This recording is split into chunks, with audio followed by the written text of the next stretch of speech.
বাড়ির দিকেও যাওয়া যাবে না। বাড়িতে এর মধ্যে নিশ্চয়ই খবর হয়ে গেছে রীতা পালিয়েছে। মার গয়না, ভাবির গয়না সব চুরি করে পালিয়েছে বাড়ির অষ্টাদশী মেয়ে। নমস্কার, উপন্যাসের সার চ্যানেলে সকল শ্রোতা বন্ধুকে স্বাগত। আমাদের গল্প শোনার জন্য সাবস্ক্রাইব করুন আমাদের চ্যানেল উপন্যাসের সার। আমাদের আজকের গল্প তসলিমা নাসরিনের লেখা খারাপ মেয়ের গল্প।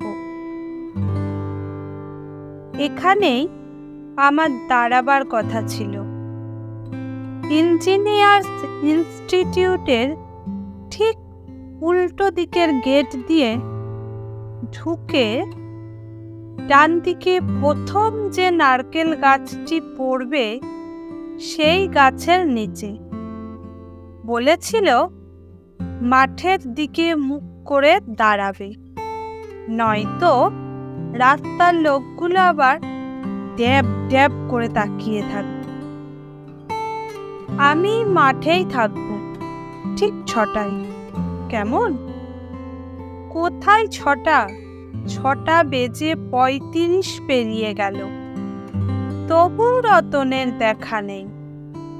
আমি ঘাড় ঘুরিয়ে আবার ইঞ্জিনিয়ার ইনস্টিটিউট দেখে নিলাম। উল্টো দিকে সবচেয়ে কাছের গেট এটি। রতনের তো এরকম দেরি হবার কথা নয়। ব্যাগের ভেতর দামি সব জিনিসপত্র, একা এসব নিয়ে এই গাছের নিচে বেশিক্ষণ দাঁড়িয়ে থাকাও নিরাপদ নয়। এর মধ্যে 6-7 জন যুবক ঘুরে ফিরে বারবারই যাচ্ছে সামনে দিয়ে। আমি চোখ নামিয়ে রাখি, যেন ভদ্র ঘরের মেয়ে বলে ভাবে আমাকে। কেউ কেউ শীষ দেয়, হিন্দি ছবির গান গায়। একজন তো কোমর দুলিয়ে নাচলই, আর একজন দেখলাম লুঙ্গি ওপরের দিকে ওঠাতে ওঠাতে এত বেশি উঠিয়ে ফেলল যে লজ্জায় আমি অন্যদিকে মুখ ঘোরালাম। অপেক্ষা করা ছাড়া আমার আর উপায় ছিল না। বাড়ির দিকেও যাওয়া যাবে না। বাড়িতে এর মধ্যে নিশ্চয়ই খবর হয়ে গেছে রীতা পালিয়েছে। মার গয়না, ভাবির গয়না সব চুরি করে পালিয়েছে বাড়ির অষ্টাদশী মেয়ে। 7টা বাজে, সন্ধে নেমে এলো। যুবকেরা 6-7 জনের জায়গায় এখন 12-13 জন হয়েছে। এদিক ওদিক বিচ্ছিন্ন দাঁড়িয়ে সকলে দেখছে আমাকে, যেন আমি অদ্ভুত একটি মানুষ এসে জুটেছি এখানে। এখানে বেশ্যারা দাঁড়ায়, দুলে দুলে হাঁটে, পুরুষ দেখলে হাসে। আমি এসবের কিছুই করছি না। আমি সাজগোজ করিনি, কারোর দিকে তাকাচ্ছিও না, হাসছি না, বারবার ঘড়ি দেখছি। এসবের মানে আমি বেশ্যা নই। আমি কারোর জন্য অপেক্ষা করছি। আমার বেশ ভয়ও লাগছিল। অন্ধকার নেমে এলে এরা যদি আমাকে ঘিরে ধরে। আমি বেশ্যা নই জেনেও আমাকে এই পার্কের ভেতর নিয়ে যায়, আরো অন্ধকার খাদে, ঝোপে ঝাড়ে। এই দাঁড়িয়ে থাকা, হেসে ওঠা, শীষ দেওয়া, গান গাওয়া যুবকেরা যদি অমন লুঙ্গি ওঠাতে ওঠাতে একেবারেই উঠিয়ে ফেলে পুরো। রতন 7:45 এলো। ভয়ে আমার গা ঘামছে। ব্যাগটাকে বুকের সঙ্গে শক্ত করে ঠাই দাঁড়িয়ে আছি। রতন এসে ফিস ফিস করে বলল, এসো। গেটের কাছে দাঁড়িয়ে থাকা স্কুটার স্কুটারে উঠলাম দুজন।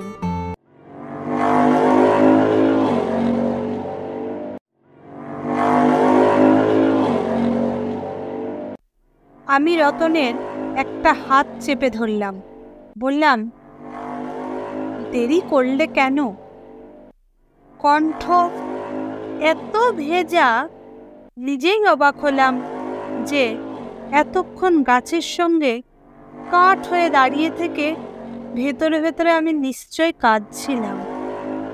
রতন আবার ফিসফিস করে বলল, ওগুলো কোথায়? আমি ব্যাগ দেখালাম, জিজ্ঞেস করলাম, এত দেরি করলে কেন? আমার কি ভীষণ ভয় লাগছিল। ভয়? ভয় কেন? দুজন ছেলে আমাকে জিজ্ঞেস করেছে, কত? তুমি কত বললে? রতনকে চিনি 6 মাস। এই 6 মাস কলেজ পালিয়ে আমরা পার্কে, সিনেমায় দেখা করেছি, রেস্তোরাঁয় খেয়েছি, বন্ধুর বাড়িতে আড্ডা দিয়েছি, শুয়েওছি। হ্যাঁ, শুয়েছি। কি করব, রতন যে মানে না, বলে, ভাবো না কেন, বিয়ে হয়ে গেছে আমাদের। মনে মনে আমি তাই ভাবতাম। আমাকে রতন শোবার আগে ভাবতে শেখাতো আমরা স্বামী স্ত্রী। বলতো, বিয়ে বোধ হয় আমাদের পালিয়েই করতে হবে। আমি এসব পালানো ফালানোয় ভীষণ লজ্জা পেতাম। বলতাম, আমার দ্বারা ওটি হচ্ছে না। শেষ পর্যন্ত অবশ্য আমাকে রাজি হতেই হলো, কারণ 2 মাস আমার মাসিক হচ্ছে না। ডাক্তার বলেছে বাচ্চা পেটে। ব্যাস, পালাতেই হলো। রতন হিসেব নিকেশ করে আমাকে বুঝিয়েছে, খেয়ে পড়ে বাঁচতে হলে হাতে কিছু টাকা পয়সা থাকা চাই। যেহেতু টাকা পয়সা রতনের হাতে নেই, চাকরি বাকরি করে না, বিকম পাশ করে 3 বছর বসে আছে, যেহেতু ওর বাবা মাও এখন বিয়ে করাবে না, অগত্যা আমাকেই টাকা পয়সার ব্যবস্থা করে বেরিয়ে আসতে হলো। মিরপুরের ছোট্ট একটি বাড়ির সামনে স্কুটার থামে।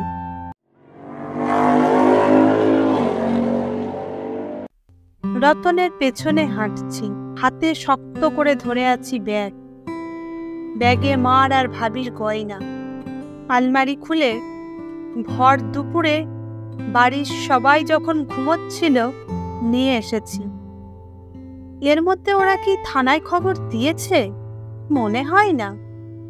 মা অন্তত এই কাজ করতে দেবে না, যতই হোক নিজের মেয়ে তো। মা নিশ্চয় কাঁদছে, খানিকটা মায়াও হয় মার জন্য। ভাবি নিশ্চয় আমার নামে মাকে শুনিয়ে শুনিয়ে অকথ্য সব কথা বলবে। মা কি জবাব দেবে এর? এত কাল কুটকাচাল করতে গেলে মা রুখে দাঁড়িয়েছে, বলেছে, ছেলের ওপর আমার দাবি আছে, আর এই ছেলে বানের জলে ভেসে আসেনি। ছেলের বাড়িতে তার মা থাকবে, বোন থাকবে, থাকবেই তো। রতন একতলা বাড়িটির তালা খুলে ভেতরে ঢুকল। অন্ধকারে হঠাৎ গা ছমছম করে উঠল। নিজেকে বোঝালাম, রতন আছে পাশে, কিসের ভয়। দেশলাই জ্বালাতে চোখে পড়ল কাঠের একটি টেবিল, টেবিলের ওপর মোমবাতি। রতন আরেকটি কাঠি জ্বালিয়ে মোমবাতিটা ধরালো। রতন নিশ্চয়ই এ ঘরটি ভাড়া নিয়েছে। নিজের সংসারে এই একটি টেবিল ছাড়া আর কিচ্ছু নেই। না থাক, ব্যাগের সোনাদানা বিক্রি করে ঘরখানা সাজিয়ে নেব। রতন আমার কত কাছের মানুষ, স্বামীর চেয়ে আপন পৃথিবীতে আর কি আছে? বাপ মা ভাই বোন সবই তো আসলে পর। আমাকে ঘরে একলা রেখে রতন রাতের খাবার আনতে গেল। দেরি করেনি। ও ফিরে এলেই এত আনন্দ হয় যে ওকে জড়িয়ে ধরি। রাতে খেয়ে দে দুজন এই প্রথম পুরো রাত কাটালাম। এর আগে পুরো রাত তো আমরা পাইনি। আমার ঘুম আসে না, খানিকটা দুশ্চিন্তায়, খানিকটা আনন্দে। আনন্দ রতনকে নিবিড় করে পাওয়ার, আর দুশ্চিন্তা বাড়ির মানুষগুলো এর মধ্যে কি কি করছে না জানি ভেবে। এই বাড়িতে কদিন থাকা হবে, রতন কি কাজ করবে, অথবা আমিই বা কি করব। এসব নিয়ে রতনের সঙ্গে কথাবার্তা বলাটা খুব জরুরি। অথচ আমি ওকে যতই জিজ্ঞেস করি কি হবে না হবে, ও আমার গায়ের জামা খুলতে খুলতে বলে, আজ সব বাদ, আজ শুধু আদর, আদর আর আদর। হ্যাঁ, আমারও ভালো লাগে আদরে ডুবে থাকতে, কিন্তু জীবন যাপনেরও তো নানা ঝামেলা আছে। না, রতন কিছু শুনবে না। ও ডুবে গেল শরীরে। অনেকটা রাত অবধি আমার জেগে থাকার দিকে তাকিয়ে বারবার বলল, ঘুমোও তো, না ঘুমালে শরীর খারাপ করবে যে। তুমি চাকরির চেষ্টা করবি কবে থেকে? কাল থেকে। এই ঘর কি ভাড়া নিলে? ঘর গুছোতে হবে না?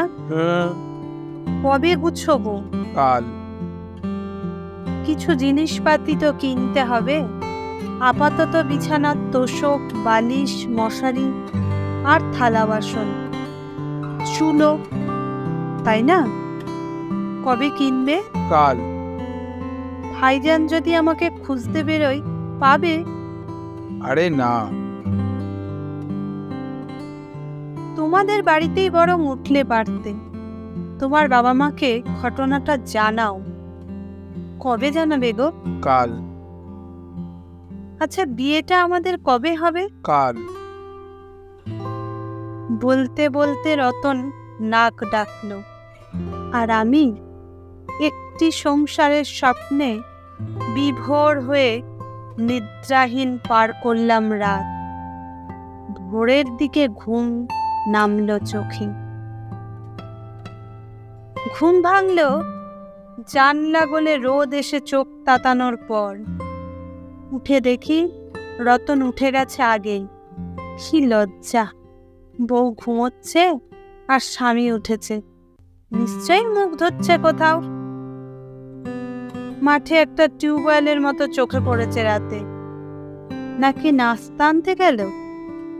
ভাবতে ভাবতে চুল আঁচড়াবো, চিরুনি নিতে গিয়ে ব্যাগ খুলে দেখি ব্যাগে গয়নাগুলো নেই। সব আছে, আমার এতদিনকার লেখা চিঠি, ডাক্তারের কাগজ, চিরুনি, কলম, মুখের ক্রিম, সবই ঠিকঠাক আছে। আচ্ছা, রতন কি এগুলো বিক্রি করে ঘরের জিনিসপত্র কিনে আমাকে চমকে দেবে? আমার একবার ভালোও লাগে আর একবার কষ্টও হয়। কেন না জানিয়ে যাবে ছেলেটা?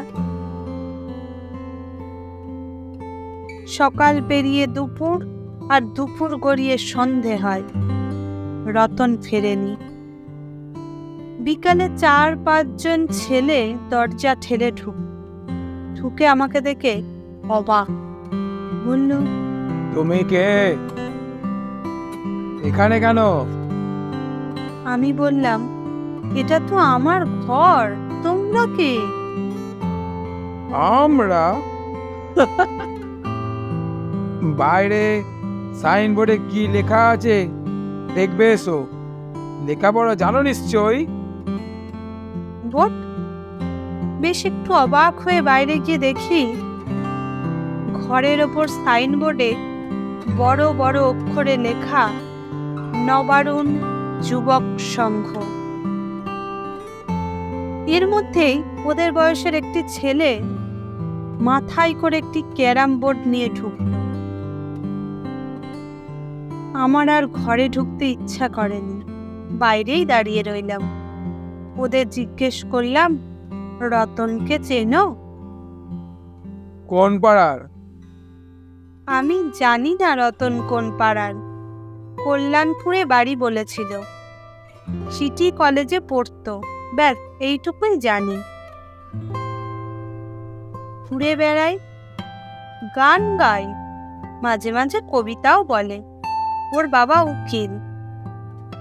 না, রতনকে ওরা কেউ চেনে না। আমি কি অপেক্ষা করব? সন্ধ্যা নামতে থাকে, আমার আর অপেক্ষা করা কি মানায়? খিদেই পেট জ্বলে যায়, কেউ তো ভিক্ষেও দেবে না। নিয়ে যাব বাড়িতে, ভাবি বলবে চোর, ভাই বলবে, মাও বোধহয় মনে মনে বলবে। তাদের সামনে কি মুখে দাঁড়াবো এখন? আমার কাছে খুব অবাক লাগে। বাড়ি যাচ্ছি না। বাড়িতে প্রথমে মারধর করলেও পরে তো একসময় ক্ষমাই করে দেবে। তবু লজ্জায় অপমানে মুখ তুলতে পারছি না। তার উপর পেটের মধ্যেও তো আর একটা ঝামেলা। একটা স্কুটারে চেপে ইঞ্জিনিয়ার্স ইনস্টিটিউটের সামনে এলাম। মনে মনে রতনকেই খুঁজছিলাম কিনা কে জানে। উল্টো দিকে গেটে ঢুকে গাছের গায়ে হেলান দিয়ে দেখি আমার গা হাত পা কেমন কাঁপছে। আমার এই কেমন পরাজয়! কোথাও এখন আশ্রয় নেই। স্কুটারওয়ালাকে হাতের ঘড়ি খুলে দিয়েছি। এখন নিজের কাছে নিজের শরীর ছাড়া কিছুই নেই। অন্ধকারে কে একজন গায়ে হাত রাখে, চমকে উঠি। হাত রাখা লোকটি হাঁটা করে হাসে। একটু কাছে তার মুখ, যে মুখের দুর্গন্ধ আমার নাকে এসে লাগে। বলে, এই মেয়ে, এদিকে এদিকে আয়। তখন আমার পেটে খিদে, প্রচন্ড খিদে, মাথা বনবন করে ঘুরছে। লোকটি আমাকে হাত ধরে টেনে স্কুটারে ওঠান। আমি চোখ বন্ধ করে বসেছিলাম। আমি এক স্কুল মাস্টারের মেয়ে রীতা। ছোটবেলায় নীতি আর আদর্শের বাক্য শিখে বড় হয়েছে। বাবা মারা যাওয়ার পর ভাইয়ের সংসারে পাখির মতো পালকে ঢেকে মানুষ করেছে মা। আর আমি কিনা অমাবস্যার রাতে অচেনা এক পুরুষের সঙ্গে যাচ্ছি। কোথায় যাচ্ছি জানি না। পাশের লোকটির নাম কি রতন? জানি না কেন একেও রতন নামের বলে মনে হয়।